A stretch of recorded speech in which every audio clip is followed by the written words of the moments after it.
Hello, everyone. This is my favorite personality thing, done by me and Ellen heyob. We chose to talk about Sigmund Freud. We find him a very interesting character, and he's one of the founding fathers of psychology. So we thought we'd talk about him more because both Ellen and I find his life story fascinating. In this PowerPoint, we're going to talk about his early life, education, career, the theories and ideas that he published that are still well known today, drugs, and his obsession with sex. So, his early family life, his dad was 40 when Freud was born. His dad was Jewish and a wool merchant. His father was so old when Freud was born because this was his father's second marriage. His father was remote and an authoritarian figure, so his dad was very standoffish, very strict, not emotionally available, and didn't give any emotional feedback or nurturing of any sort. His mother, on the other hand, was very nurturing and very emotionally available, so he really kind of had a special relationship with his mother and no kind of relationship with his father. He had two half-brothers, so two brothers from the previous marriage. But he wasn't very close with either of these brothers. He actually was close with his nephew, whom he considered his best friend. His nephew was 1 year older than him, and I found a quote that said, "The nephew provided the model of intimate friend and hated rival," which I thought was very interesting. So, education and early career. Freud was first interested in medicine after graduating from school. He became a clinical assistant. And then went on into neuropathology and got into a lot of research about the brain, specifically the medulla.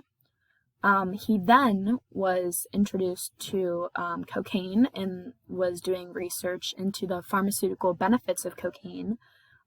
Through this research, it kind of backfired on him because his best friend became addicted to cocaine, and that, along with negative other outcomes with the research that he was doing, destroyed his medical reputation. This experimentation with cocaine was his first sign of boldness and his willingness to kind of do anything and find solutions to human suffering and other kind of health problems of the time. He then went on to work and do studies with patients who were called hysterics. These were just women, mostly, who had gone, I guess you could say, crazy, and he just studied them and talked to them, trying to find out why they had become hysteric. Through this, he came to a lot of conclusions, but one of them being that psychological disorders come from the brain and not the physical, or they come from the mind and not the physical brain. Next up, we have theories and ideas. So he developed a friendship with Felias, who was involved with the development of psychoanalysis with Freud. Their friendship had Freud creating and doing more boldness, including bisexuality, erotic zones in the body, and sexuality to infants. Because of his work with women who were hysteric, he developed the technique of free association and autonomic writing, along with figuring out and naming the unconscious mind, which was not something that had previously been, I guess you could say, discovered. So this was a new thing. Freud said that women were hysteric, and they had gone hysteric because of them resisting their sexual nature. He concluded that neurotic symptoms were linked to their resisting sexual feelings or urges, and free association was the only way for these women to relieve their symptoms because they could talk about it. Through these therapy sessions, he concluded that when patients were telling them through free association what they were feeling, what their childhood was, it kind of hinted at them having been sexually assaulted by family members or molested. Freud decided to conclude that it was actually residues of infantile impulses and desires to be seduced by an adult, which is definitely interesting. He called these memories from the free association therapy sessions scream memories or fantasies of children, and that these yearnings were the root cause of the hysteria that had developed in their later adulthood. This also attributed to his thoughts of sexuality in children and creating and defining repressed desires, which is also something that he named and kind of defined through his work with these women.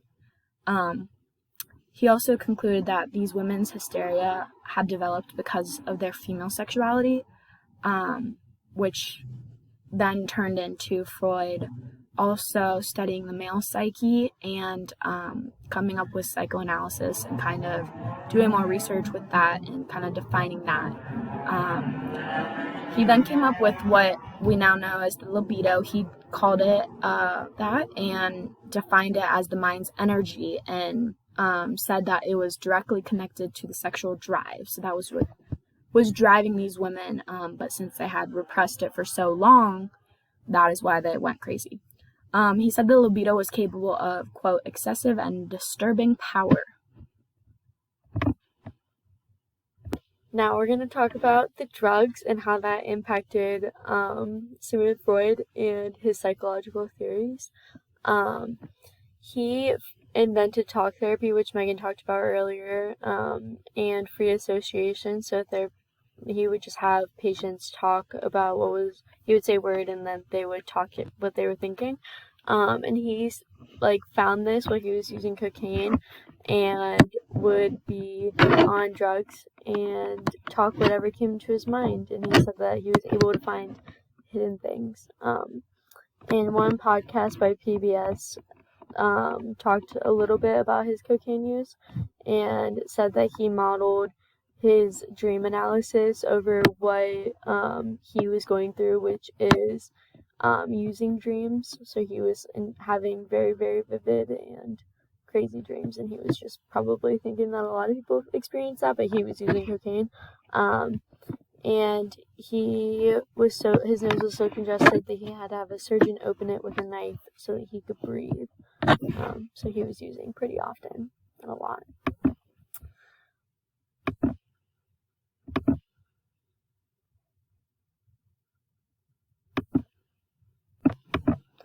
His obsession with sex is where me and Megan think he is probably pretty weird. He developed his theories and believed in certain phenomenons and desires because of the libido. And recent psychologists now see his biasness and fascination towards sex as really coming from his childhood and the way that his family life was when he was younger. He was a mama's boy, like Megan talked about, and his mom was super open and emotionally available for him, and his father was just not. And one page even talked about him maybe having sexual abuse from his father and definitely mental and psychological abuse. But his fascination with the idea that all children wish that they would become their parents so they could be with their mother, be with their father, I think stems from the fact that he loved his mother so much and that he probably just didn't think that his father was worthy. But a lot of kids don't have those feelings. And in conclusion, Sigmund Freud is our favorite personality thing or person because he laid down most of the principles and founding theories and ideas that make up what we know as psychology.